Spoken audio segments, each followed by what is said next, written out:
자, 여러분, 우리가 어제 예수님이 하신 어떤 말씀을 듣고 오늘 바리새인 중에 한 사람이 하나님의 나라에서 떡을 먹는 자는 복되다, 이 얘기를 갑자기 뜬금없이 하는 장면이 나옵니다. 우리 어제 보셨겠지만 바리새인들이 예수님을 일부러 초대해서 병든 사람을 그 자리에다 데려다 놓고 안식일에 또 사람을 고치나 안 고치나 보자, 이렇게 시험에 들게 하려고 했던 모습을 봤잖아요. 그러니까 그 안에 있는 사람들이 예수님에게 그렇게 호의적이지 않다라는 것을 일단 알 수 있습니다. 근데 예수님이 분명히 어제 저기 얘기한 대로 이 말을 듣고, 어제 예수님이 하신 그 말을 듣고 저 사람이 저 얘기를 한 거거든요. 근데 예수님이 어제 하신 말씀은 뭐냐면, 천국 잔치가 열렸는데 그 잔치에 합당한 사람은 누구냐? 아마 자기를 낮추는 사람일 거다.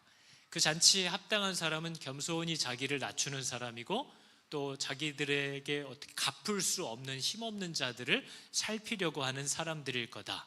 그러니까 예수님의 말씀은 아마 니들은 아닐 거다, 이런 얘기인 겁니다. 근데 이 사람들이 못 알아들은 것 같아요. 이 얘기를 듣고 뭐야, 내가 이렇게 갚을 힘이 없는 사람들을 돌아보나? 내가 나를 겸손히 낮추나? 어제만 해도 분명히 밥상 자리에서 누가 높은 자리에 앉나 지들끼리 다투고 있었다고 그랬거든요.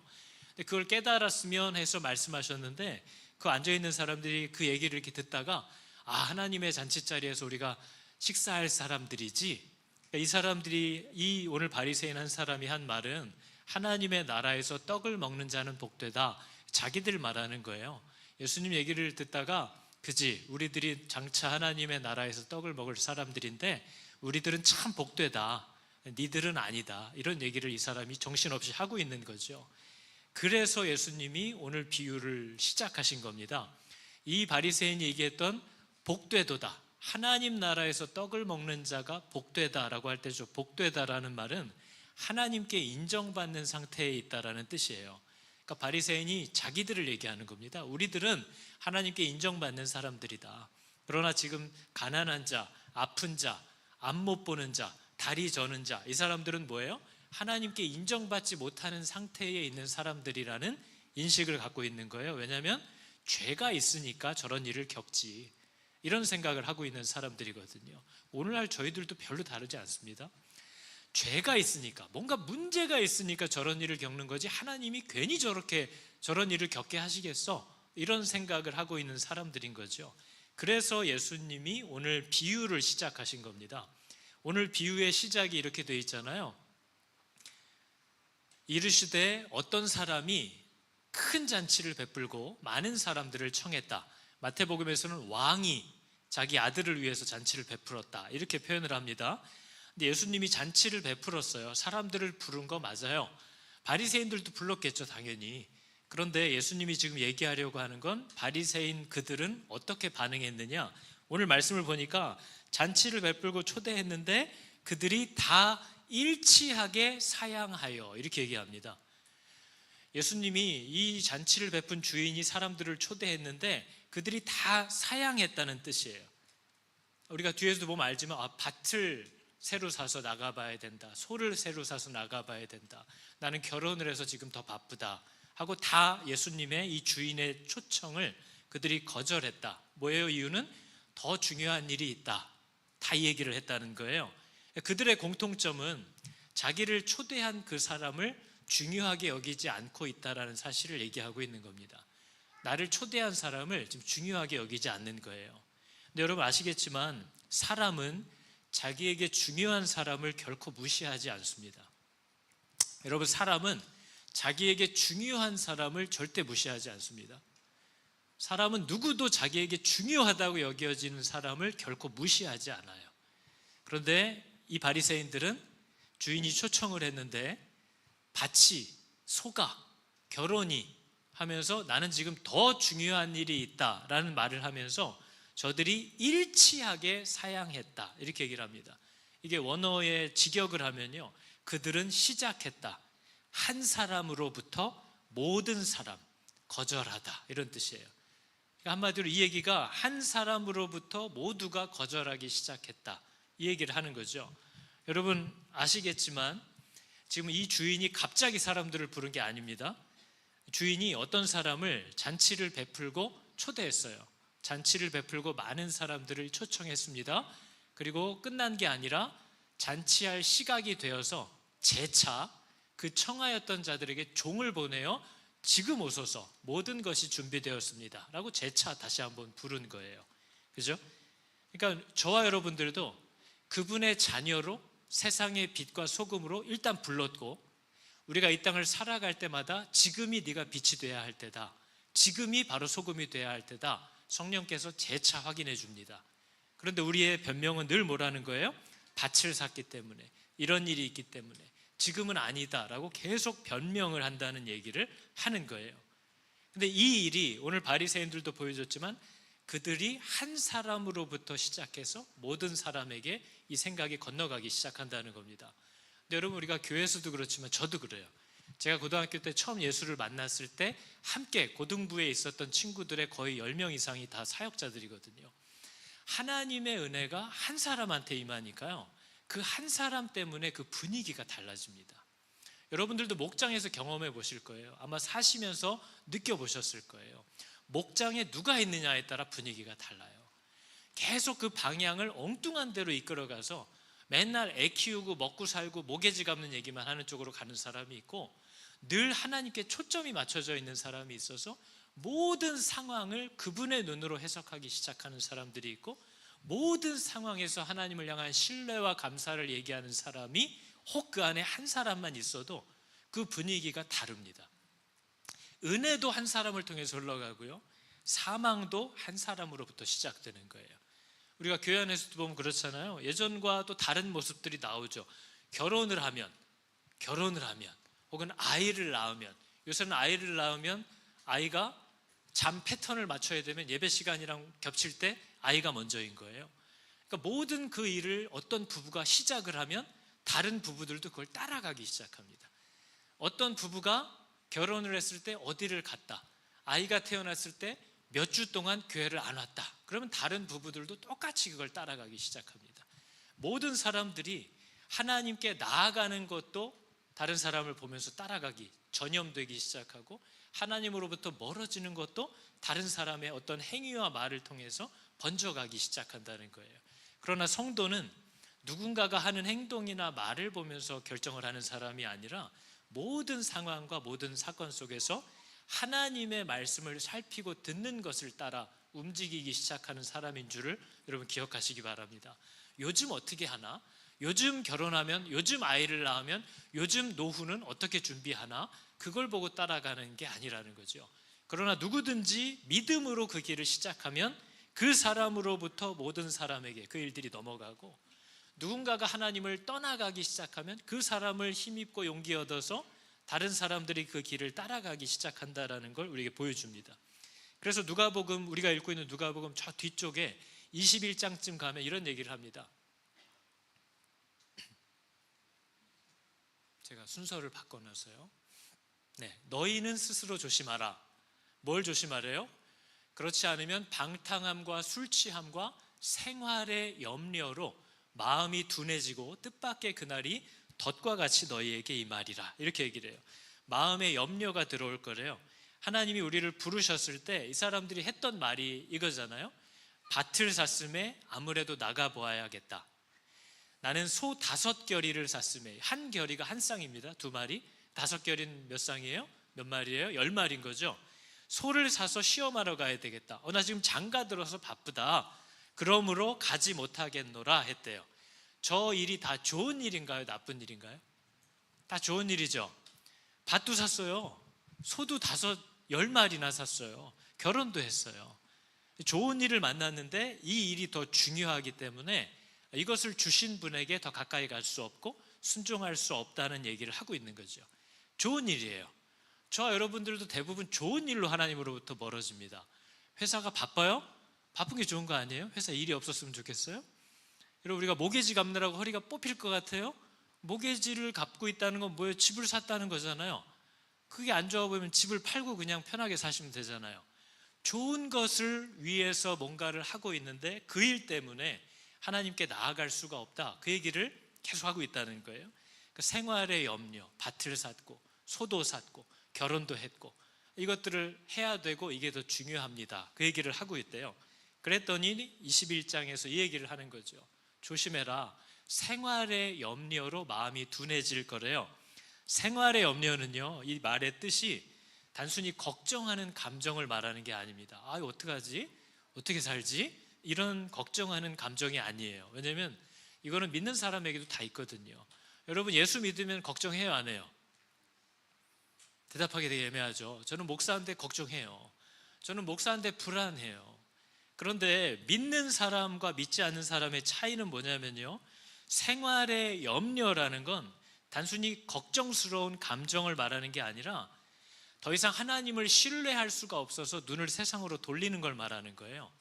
더 이상 하나님의 말씀대로 사는 거 이거 안 될 것 같은 거예요. 이거 아무리 하나님이 이렇게 얘기했지만 이건 아닌 것 같아요. 불신을 말하는 거예요. 생활의 염려, 믿지 못하겠다는 거죠.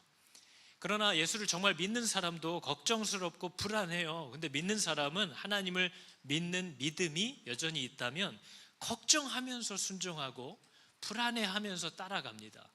그러나 생활의 염려라는 건 이건 아닌 것 같아, 이러면 진짜 큰일 나는 것 같아 하고 하나님의 명령을 더 이상 믿을 수 없는 거죠. 그래서 다른 방법을 취하기 시작하는 거예요. 그게 생활의 염려예요. 그건 단순히 걱정을 말하는 게 아니에요. 하나님에 대한 불신이 있다는 거죠. 이건 아닌 것 같다. 하나님은 이렇게 얘기하셨지만 내가 이런 식으로 했다가는 내 명예 못 죽을 것 같다. 나한테 복이 될 것 같지 않다 라는 다른 믿음인 거죠. 그걸 생활의 염려라고 얘기를 합니다. 그러니까 여러분, 우리한테 일어나는 일들이 내가 어떤 일을 만나냐, 쟤 좋은 일이 있네, 쟤는 안 좋은 일이 있네. 우리는 일어난 사건을 보면서 그렇게 얘기하거든요. 쟤 좋은 회사에 취직했대, 되게 좋겠다. 쟤는 떨어졌대, 안 됐다. 이게 우리들의 사고방식이에요. 근데 적어도 성경이 말하는 우리가 사건이 좋은 건지 나쁜 건지를 분별하는 기준은요, 우리가 어떤 일을 만났을 때 그것 때문에 하나님께로 더 나아가게 되는지 하나님으로부터 멀어지게 되는지 그 결과를 보면서 이건 좋은 일이었구나, 이거는 좋은 줄 알았는데 나한테 복이 아니었구나 라는 것을 그제서야 판단할 수 있게 되는 거죠. 염려와 고민이 내 안에 꽉 찼어요. 근데 그 염려와 고민이 나로 하여금 하나님을 바라보게 해요. 혹은 하나님을 바라보지 못하게 해요. 그러면 우린 그걸 통해서 이 염려와 고민이 나에게 복인 거구나, 이 염려와 고민 때문에 내가 죽어가는 거구나, 복이 아니구나, 이런 걸 깨닫게 되는 거죠. 그래서 요한복음 9장에 보면 예수님 앞에 어떤 사람이 앞을 못 보는, 태어날 때부터 맹인이 된 사람을 보면서 이 사람이 이렇게 된 건 무슨 이유입니까? 이렇게 물어보는 장면이 나옵니다. 부모의 죄 때문입니까? 뭐 이런 걸 물어보는 거죠. 이 결과는 무슨 이유 때문이냐, 이걸 물어보는 거예요. 이 사건은. 근데 예수님이 그때 했던 건 뭐예요? 저 사람의 죄도 아니고 부모의 죄 때문도 아니다, 하나님의 영광을 위함이래요. 예수님의 대답은 뭐냐면요, 저 사람이 저희를 만난 것 자체가 복이냐 저주냐가 아니라 저 사람이 저 사건을 통해서 어떤 자리로 이끌림을 받느냐, 그게 우리들의 숙제라는 거예요. 누군가는 아이를 낳을 수 있고 누군가는 아이를 못 갖게 될 수도 있고, 누군가는 결혼을 할 수도 있고 누군가는 결혼을 못 할 수도 있고, 누군가는 병들 수도 있고 누군가는 건강할 수도 있고, 모든 상황을 우리들이 만날 수 있는데 그 사건 안에서 그 사람이 어디로 이끌림을 받느냐, 누구를 붙잡으려고 하느냐, 그 사건이 그 사람에게 불러일으키는 것이 하나님으로 나아가게 하냐 멀어지게 하느냐, 우린 그걸 보면서 이 사건이 복되다, 이 사건이, 이 일이 저주다 라고 우리는 얘기할 수 있는 거지, 날 때부터 부자다, 그게 꼭 복은 아닌 거죠. 부자이기 때문에 하나님을 바라보는 사람도 있고요, 부자이기 때문에 하나님을 바라보지 못하는 사람도 있어요. 가난하기 때문에 하나님을 의지하는 사람도 있지만 가난하기 때문에 하나님께 더 악다구니를 하는 사람도 있어요. 그래서 그 사건 자체가 우리에게 복과 저주로 바로 해석되는 게 아니라 그 하나님이 허락하는 모든 일들이 우리를 누구에게로 이끌어가고 누구를 바라보게 하느냐, 우린 그걸 보면서 이 일이 나에게 복되다 아니다를 판단할 수 있다고 얘기를 하는 거죠. 그래서 여러분, 성경은 우리가 교회를 다니면 자꾸 이제 그런 잘못된 신앙을 갖게 됩니다. 일이 잘 돼야만 하나님의 영광을 드러낸다, 이런 표현을 많이 들어보셨을 거예요. 하나님의 영광을 드러내기 위해서는 실패하면 안 돼요. 그럼 하나님의 영광을 가리워요.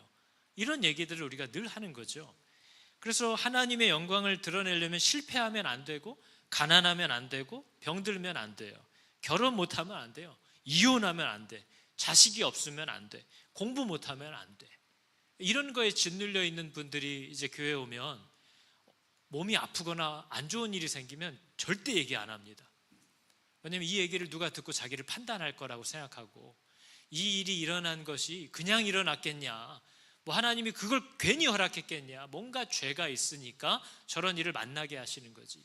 이런 성경이 얘기하지 않는 그런 말들을, 그런 복음들을 교회 안에서 문화로 갖고 있다는 거예요. 그러나 성경은 모든 사람은 모든 일을 만날 수 있어요. 우리의 허물 때문에 어려운 일을 만날 수도 있고요, 누군가의 죄와 허물을 하나님이 참으시기 위하여 애꿎은 주변의 의인들이 고통을 받을 수도 있어요. 그러나 하나님은 이 사람이 어떤 상황, 무슨 일을 만나든지 간에 이 일이 그 사람으로 하여금 하나님 앞으로 나아가게 만드나 물러가게 만드나, 그걸 보면서 이 사람 안에 생명이 있는지 생명이 없는지를 알 수 있다고 얘기하는 겁니다. 하나님이 주신 구원을 얻게 하는 생명은 부요할 때도 하나님께 나아가게 하고요, 가난할 때도 하나님을 바라보게 해요. 그러나 생명이 없으면 부요하기 때문에 하나님으로부터 멀어지고요, 가난해졌기 때문에 하나님을 등집니다. 그래서 그 사람에게서 나오는 열매를 보아서 이 사람이 하나님의 생명이 있는지 없는지를 알 수 있다고 얘기하고 있는 거예요. 그래서 여러분, 우리는 교회를 다니면서 우리 모든 형제 자매들이 다양한 일들을 만나게 되는데, 그 일들은 우리를 기르고 우리를 하나님께로, 하나님의 장성한 분량으로 기르기 위한 하나님의 손길이지, 그 사람의 하는 일과 하나님과의 관계에 의해서 그때그때 징계받고 칭찬받는 상황이 꼭 아니라는 걸 이해할 필요가 있습니다. 하나님이 우리를 기르신다는 거죠. 그래서 우리는 성경을 보면서 차원이 다른 좀 탁월한 인생을 살아 보이는 사람들의 모습을 위인전처럼 막 보면서, 너도 다윗처럼 되라, 너도 솔로몬처럼 되라, 너도 요셉처럼 되라, 이 정도는 믿음으로 살아야 구원해 주지, 이런 식으로 이해하시는 분들이 생각보다 많아요. 근데 성경은 그런 책이 아닙니다. 이 정도는 믿음으로 살아야 복을 받지라는 걸 말하려는 책이 아니에요. 성경은 한 번도 그 주인공의 자리를, 그 영광의 자리를 사람에게 양보한 적이 없습니다. 성경의 주인공은 누구예요, 여러분? 성경책의 주인공은 하나님이에요.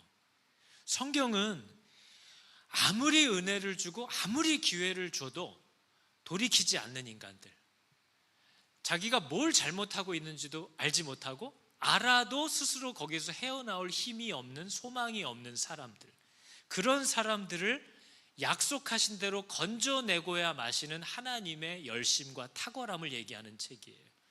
아브라함도 다윗도 요셉도 다 얼마나 엉뚱한 짓들을 이렇게 하는지, 그러나 그 나라, 그 사람, 그 민족에게 주신 하나님의 약속이 착오 없이 차질 없이 끝까지 지켜지고 성취되는 하나님의 열심과 약속의 완성, 하나님 외에는 사람이 의지하고 기대할 무엇도 없다라는 걸 얘기하려는 책이 성경이지, 다윗처럼 다니엘처럼을 얘기하는 책이 아닙니다.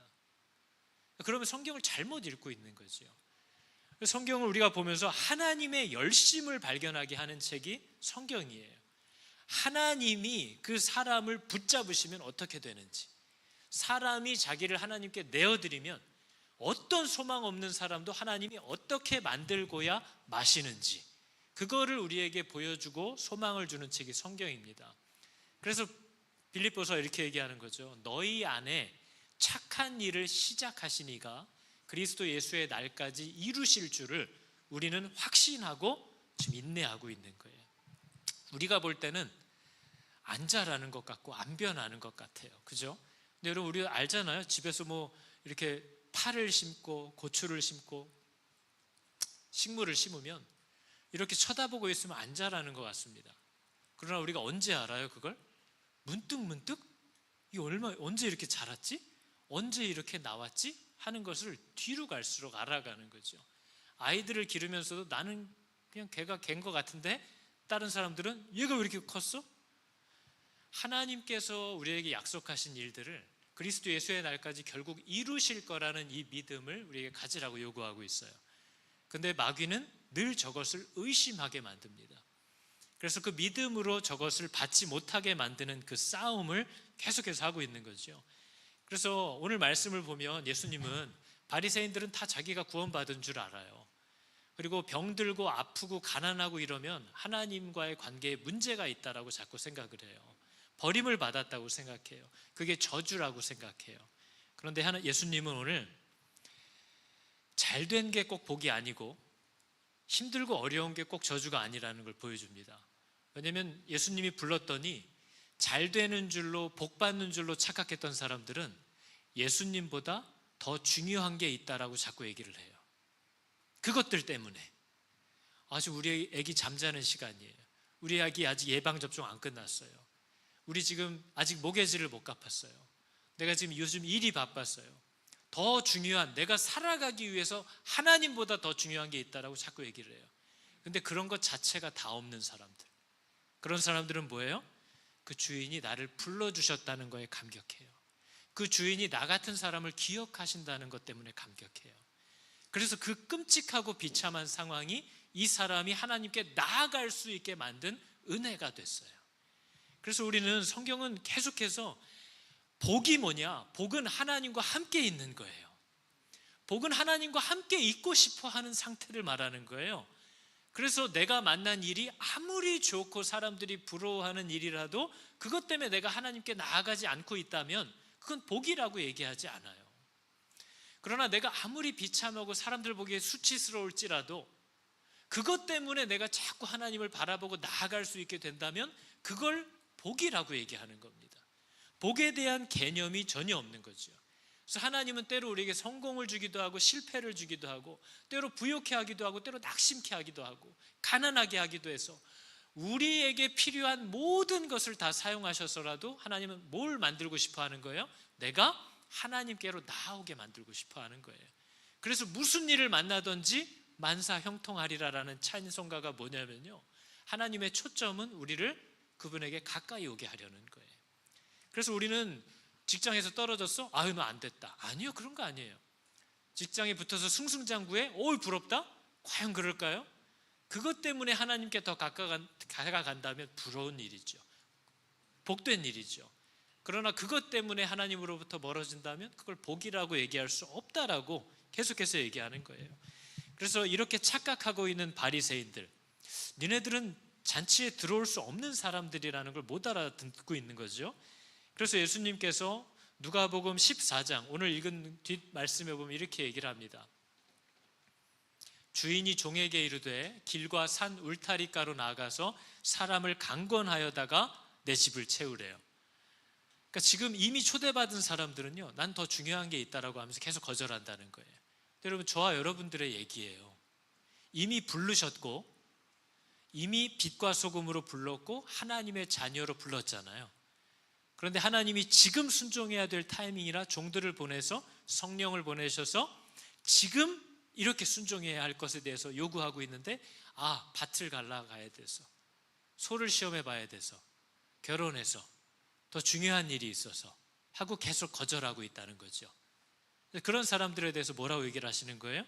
여러분, 오늘 말씀은 여기까지 읽었지만 내일 말씀을 보면요, 하나님께 순종하는 게 어느 정도로 우리들에게 어렵냐면, 무릇 내게 오는 자가 자기 부모와 처자와 형제와 자매와 더욱이 자기 목숨까지 미워하지 않으면, 그 정도로 치열하게 하나님을 우선순위에 두려고 하지 않으면 능히 내 제자가 되지 못하고, 이렇게 얘기를 합니다.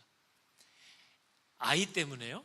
아니요, 지금 내 목숨까지도 뒤로 하지 않으면 이 마지막 때에 하나님을 따라 산다라는 건 불가능한 일이라고 얘기하는 거예요. 그냥 허울 좋은 변명과 말만 잔치를 할 뿐이지, 진짜 하나님이 필요로 할 때 순종하는 그 제자의 삶은 이런 모든 것까지도 미워하면서 뒤로 던지지 않으면 절대로 나를 따라올 수 없다. 그래서 그 유명한 말이 다음에 이렇게 나오는 거예요. 누구든지 자기 십자가를 지고 나를 따르지 않는 자는 능히 내 제자가 되지 못하리라. 이 말을 너무 가볍게 여기면 안 됩니다. 우리는 하나님이 나를 부르실 때, 진우야 지금이야, 지금 이렇게 해야지, 지금 이렇게 반응해야 되는 거야, 지금 이걸 놔야 되는 거야, 지금 그걸 붙잡아야 하는 거야, 지금 이걸 우선순위로 해야 되는 거야. 그때그때 종들을 보내서 가르쳐줘요. 그런데 그때마다 우리는 변명한다는 겁니다. 지금 고단해서요, 애들 때문에요, 먹고 살기가, 모든 핑계를 앞에 대고 있는 사람들에 대해서 본문이 오늘 얘기를 하고 있어요. 그래서 지금 주인이 마음을 바꿨습니다. 얘네들은 이제 그만이라는 거예요. 그리고 어쩌면 마지막 때에는 하나님을, 교회를 와본 적도 없는 사람들이 하나님의 나라로 막 들어오기 시작하는 거예요. 왜요? 하나님이 그 고통과 어려움 속에서, 낮아진 마음 속에서, 우리는 저것들 저 고생을 하면서도 주일날 교회도 안 다니지, 헌금도 안 하지 했던 사람들의 그 무너진 마음을 하나님이 툭 건드리시는 순간 그들은 기뻐하며 하나님을 우선순위로 두고 제일 먼저 뛰어나오기 시작할 거라는 거예요. 그런 사람들의 나라가 될 거래요. 강권하여서 내 집을 채우라는, 강권하다는 말은 거절당하는 상황에도 끈질기게 권하는 열정을 말하거든요. 싫다고 하는데도 계속 붙잡아요. 이 강권하는 때가 언제입니까? 지금이에요. 지금 우리들의 때가, 하나님이 계속 우리가 싫다고, 아니라고, 나는 관심 없다고, 지금 못한다고 해도 계속 강권하고 계시는 이 때가 지금 우리가 사는 때입니다. 근데 우리는 잘 안 믿는 것 같아요. 제가 이번에 한국에 갔을 때 우연히 주일날 교회에, 아무 교회나 이제 갔는데, 그 교회가 모처럼 마침 2단 경계주일 기념으로요 20년간 신천지에서 목사로 그 신천지 사람들, 목자들을 총회 교육장으로 가르쳤던 목사님이 회심하고 다시 정통교단으로 돌아와서 지금 19년째 이단에 넘어간 사람들을 다시 바른 진리로 돌아오게 하는 일을 하고 계시는 분이거든요. 신현웅 목사님이라는 분이에요. 근데 이분이 했던 말 중에 제 마음에 너무 와닿았던 게 이겁니다. 당신이 이단 안에서도 신앙생활을 오래 했고, 이제 정통이라고 말하는 기존 교회에 와서도 신앙생활을 오래 하고 있는데, 자기는 너무 마음이 어렵다는 거예요. 왜냐하면 이단들은요 가짜인데 진짜 같이 믿는데요. 근데 자기가 정통 잘 믿는다고 하는 사람들의 교회에 들어와 봤는데, 이 사람들은 진짜라고 얘기하는데 다 가짜같이 믿는데요. 믿는지 안 믿는지를 모르겠대요. 하는 행동과 말을 보면 이 이단들은 이 가짜인데도 이게 진짜 마지막 날 일어날 일이라고 진짜 같이 믿고, 그 뜨거운 열정을 어쩔 줄 몰라서 사람들을 만나고 거절받아도 쫓아가고 그를 위해 기도하고 자기의 물질 시간을 다 내놓으면서 이 가짜를 진짜 같이 믿고 열정적으로 뛰어가는데, 정통이라고 하는 교회에 들어왔는데 이 사람들은 예수 믿으세요? 말도 못한대요. 그러니까 이 사람들이 믿는 게 진짜긴 한데 안 믿는 것 같다라는 거예요. 저는 이 말이 정말 와닿습니다. 정말 하나님의 살아계심을 믿을진데 이렇게 미적지근하게 신앙생활을 할 수 있을까? 이렇게 교회만 다니면서 하나님과의 거리를 계속 이 정도로 두고 평생을 그렇게 사는 게 과연 하나님의 영이 들어와 있는데 그게 가능한 일일까? 하나님의 생명이 안 들어온 거 아닐까? 들어오셨다면 그럴 리가 없는데, 그 얘기를 하는 거죠. 이단은 가짜를 진짜같이 믿고요, 정통은 진짜를 가짜같이 믿는데, 그래서 정통교회에 와서 신앙생활을 하면서 정말 그 뜨거운 모습을 찾을 수가 없다는 거예요. 다 쉬쉬 그냥 종교생활만 하다가 돌아가지, 자기가 믿는다고 하는 그 생명의 복음을 가지고 막 가슴 뜨거워하고 영혼들을 위하여 달려가는 모습이 1도 없다는 거예요. 저는 동의하지 않을 수가 없어요. 동의하지 않을 수가 없어요. 이렇게 허수아비 같은 신앙생활을 할 수가 있을까? 이렇게 술에 술 탄 듯 물에 물 탄 듯 아무런 변화도 없고, 아무리 피리를 불어도 춤추지 않고, 아무리 울어도 같이 울지도 않고, 늘 저 정도 자리에 있는데 요만큼도 안 나와요. 그런다고 또 나가라고 그래도 나가지도 않아요. 이게 가능한 걸까? 이런 생각이 정말 드는 거죠. 여러분, 하나님이 살아계시고 내 곁에서 나를 기르고 계시다라는 이 믿음이 없으면 아무리 말씀을 배워도 무의미합니다. 우리는 믿는 대로 살지 아는 대로 안 살아요. 여러분, 우리가 차 타고 가다가 여기가 시속 50을 넘으면 안 되는 줄 알아요. 지식으로 알아요. 그걸. 그래도 지금 내가 중요한 사람 약속에 늦어가지고 이거 약속 늦으면 나 이 사람과의 관계나 앞으로의 일에 문제가 생긴다, 나한테 불이익이 온다라는 걸 믿잖아요. 그러면 그 믿음이 아는 걸 넘어갑니다. 비록 법이 안 된다는 건 알지만 벌금을 떼면서라도 난 일단 저 사람을 만나야 된다.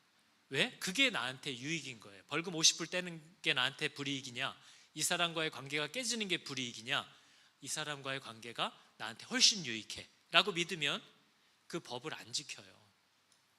우리가 하나님의 법을 지키지 못하는 이유는 그렇게 살면 나한테 불이익이라고 생각하는 거예요. 근데 하나님의 말씀이 믿어지기만 하면 그분 말씀대로 살 힘이 우리 안에 이미 있어요. 그러니까 믿기만 하면 할 수 있단 말이죠. 근데 믿어지지 않는 거예요. 그래서 말씀이, 우리가 잘 아는 말씀이 이렇게 얘기를 하는 겁니다. 너희에게, 이것도 누가복음에 있는 말씀이에요. 너희에게 겨자씨 한 알만한 믿음이 있었더라면, 뽕나무는 막 뿌리가 얽힌 이런 나무거든요. 그런 나무더러 뽑혀서 바다에 심겨라 해도 그것이 순종하였을 거래요. 저걸 요약하면 이렇게 되어 있는 겁니다. 너희에게 믿음이 있었더라면 순종하였으리라, 이런 뜻이에요. 우리 안에 믿음이 있기만 하잖아요? 그럼 된다는 거예요. 근데 안 되는 이유는 뭐예요?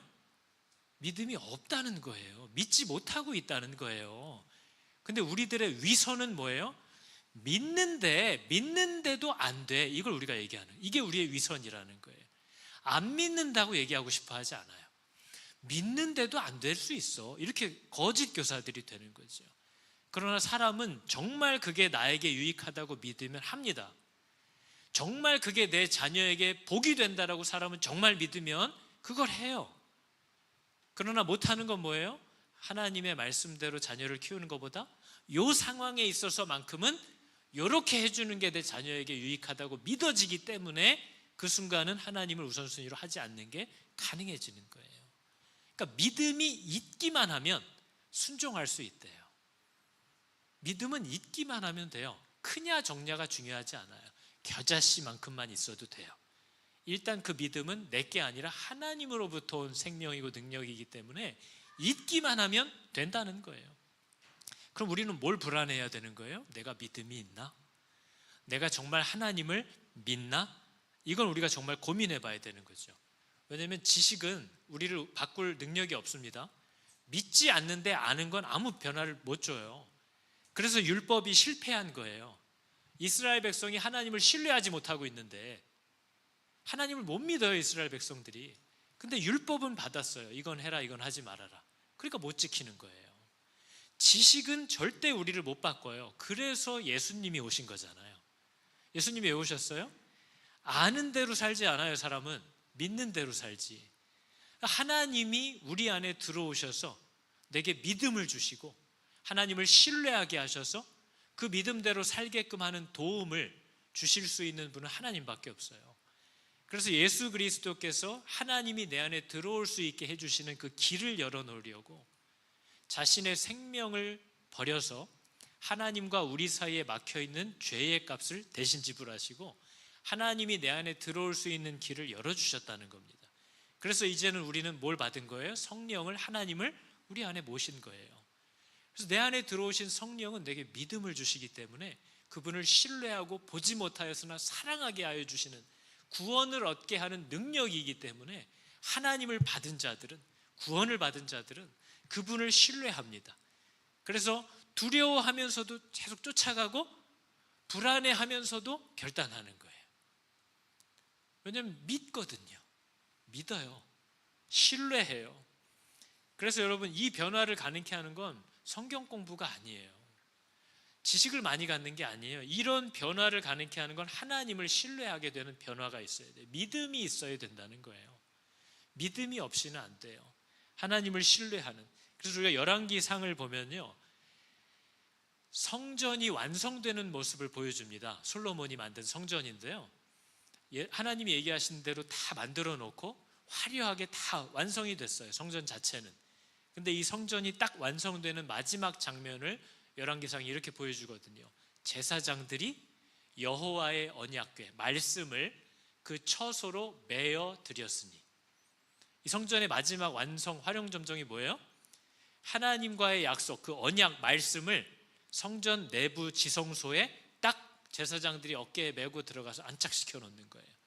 그게 성전의 완성이에요. 우리가 하는 일은 뭐예요? 하나님의 말씀을 예수님의 성전인 사람들의 마음에 넣어주는 거예요.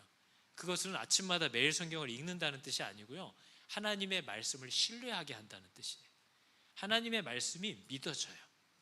그게 성전이 완성되는 모습이에요. 근데 그 말씀이 뭐예요? 그 궤 안에는 두 돌판 외에 아무것도 없대요. 이것은 이스라엘 자손이 애굽에서 나온 후 여호와께서 저희와 약속을 맺으실 때에 모세가 호렙에서 그 안에 넣은 것이다. 언약궤 안에는, 우리 안에 들어온 그 궤 안에는 하나님과의 언약, 약속 두 돌판 외에는 아무것도 없어요. 우리가 예수를 믿어도 마더와이즈도 하고 다른 프로그램도 필요한 거예요? 아니요.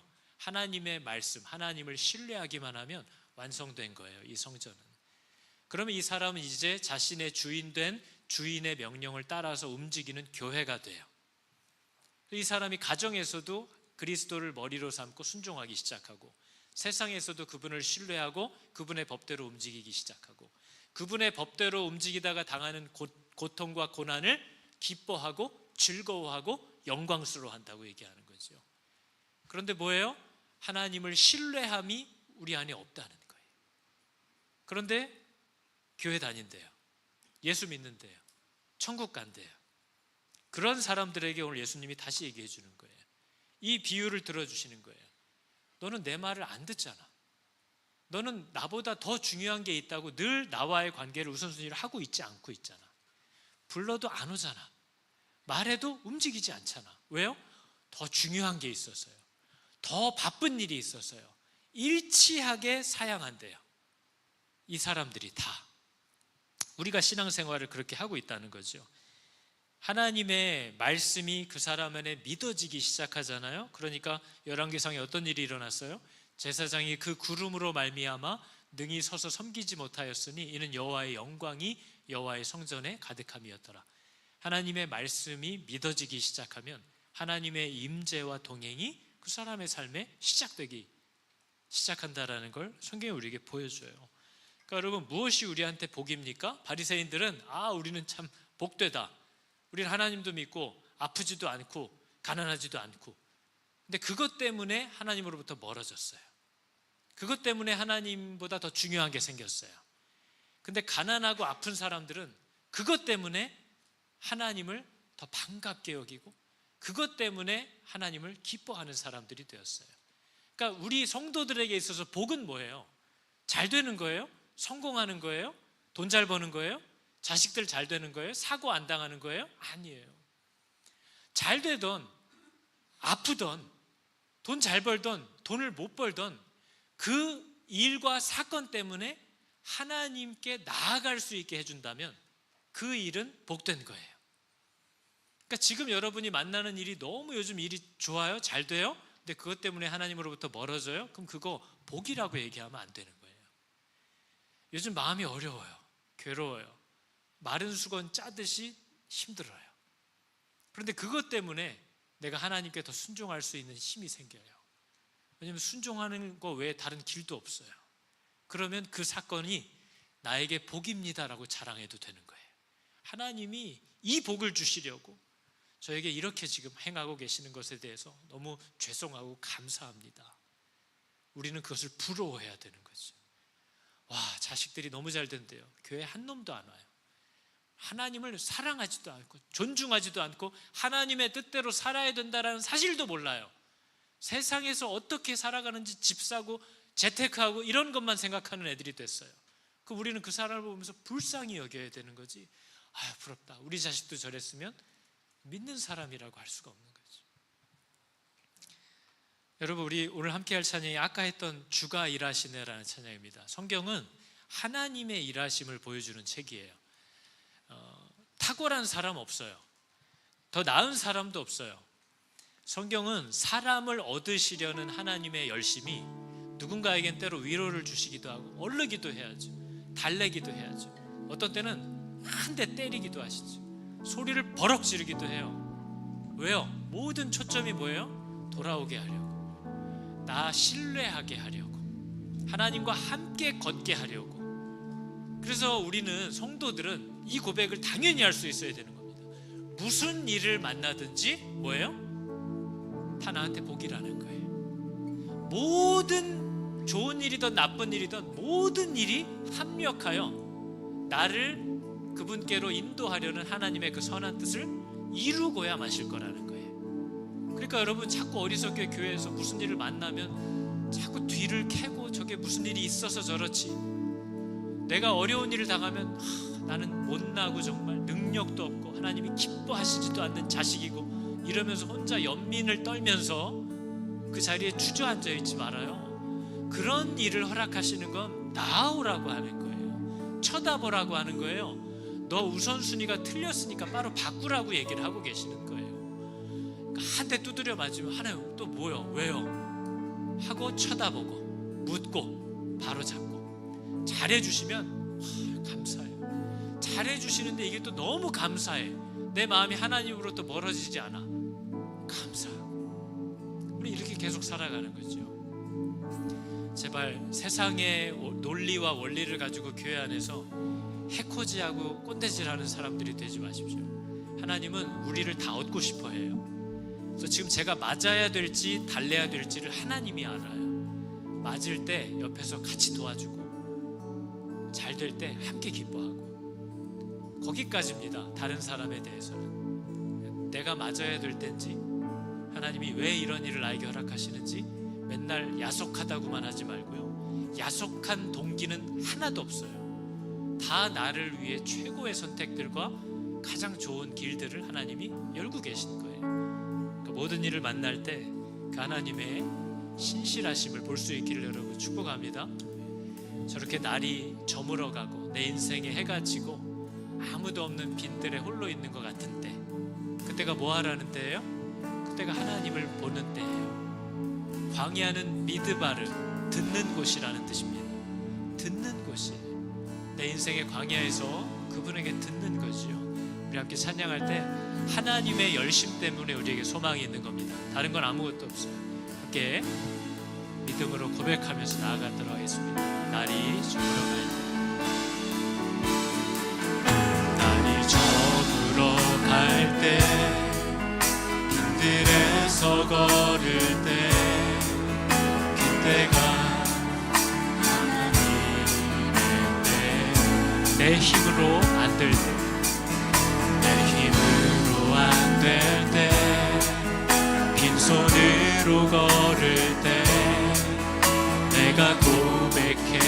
다시 한번 해볼까요? 날이 저물어갈 때 빈들에 있습니다. 날이 저물어갈 때, 빈들에서 걸을 때, 그때가 하나님의 내 힘으로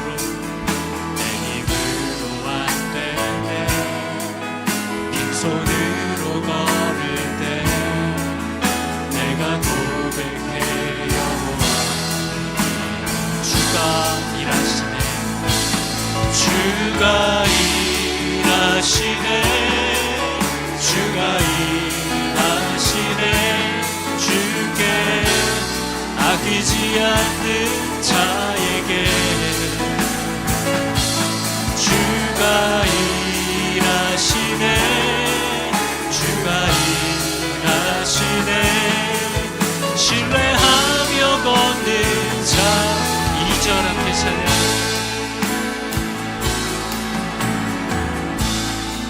이곳에 주님 함께 계시네. 누리네 아버지. 적은 떡과 물고기, 적은 떡과 물고기, 내 모든 걸 드릴 때 모두 고백해. 여호와 주가 일하시네, 주님이 일하시네, 주가 일하시네, 주가 일하시네. 주께 아끼지 않는 자에게 주가 일하시네, 주가 일하시네. 신뢰하며 걷는 주가 일하시네. 우리 주님이 일하십니다. 주가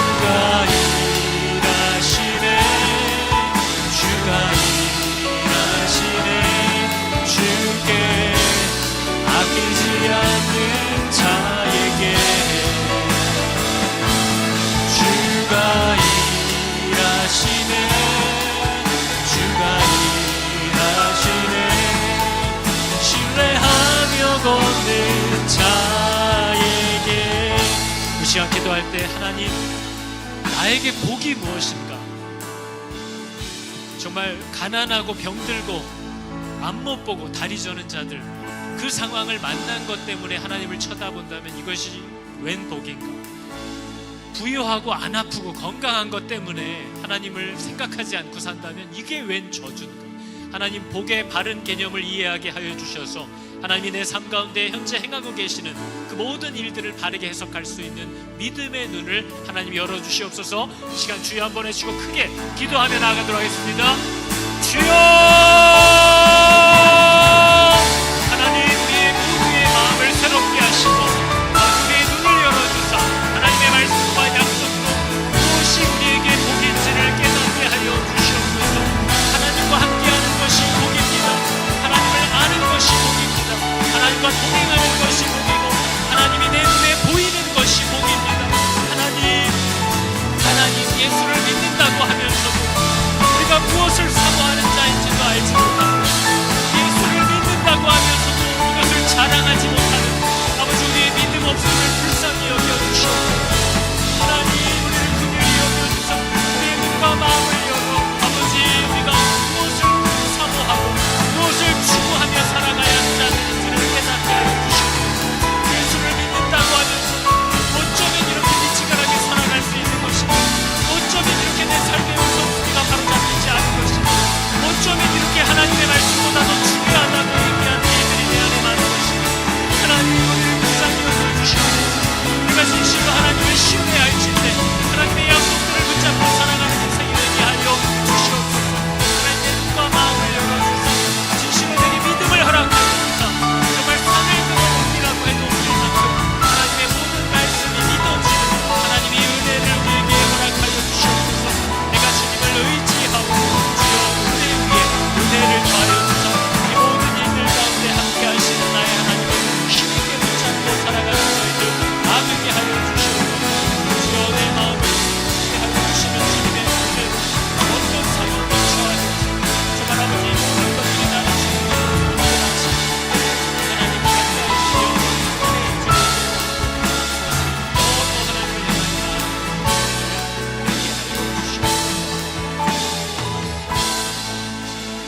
하나님을 하나님 감사합니다. 교회를 오래 다니면서도 무엇이 나에게 복인 줄을 잘 모릅니다. 내가 규정한 좋은 일, 복이라고 하는 명단을 만들어서 하나님께 요구할 뿐 하나님이 내게 주시려고 하는 복이 무엇인지를 잘 모릅니다. 하나님, 나와 내 자녀들을 이 땅에서 정말 찰나의 시간을 잠깐 지나가는데 내가 이미 하나님의 종으로, 자녀로, 빛으로, 소금으로 이 땅에 초청받은 줄도 알지 못하고 때마다 시마다 순간마다 성령께서 나를 찾아와 모든 것이 준비되었으니 따라오라고 하실 때에도 밭 때문에, 소 때문에, 가정 때문에, 자식 때문에 아무것도 하지 못한다고 늘 이 초대를 거절하며 살아가는 내 모습을 후회합니다.